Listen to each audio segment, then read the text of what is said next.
Soy José Luis Prieto y soy el franquiciado de Foster's Hollywood en León y en el Principado de Asturias.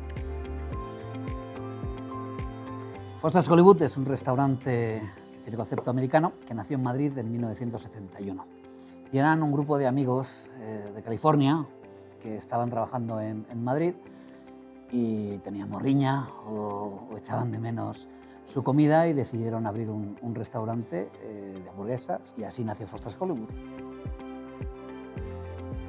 Abrimos el primero en León en 2004, coincidiendo con la apertura del primer centro comercial de León, Espacio León, y en marzo de 2005 abrimos en Parque Principado.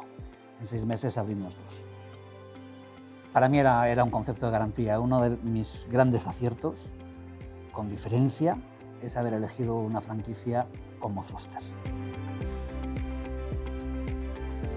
Bueno, nosotros estamos en un rango donde tenemos que ir a comprar, tenemos la posibilidad de ir a comprar la energía del mercado, ¿no?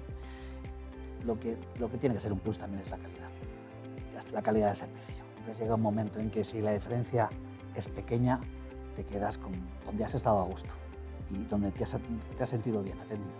Si es que no tiene más.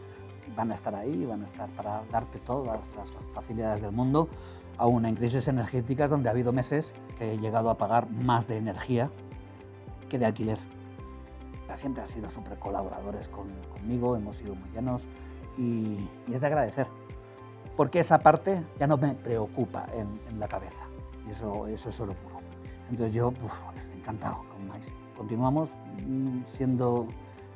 trabajando juntos y espero que para mucho.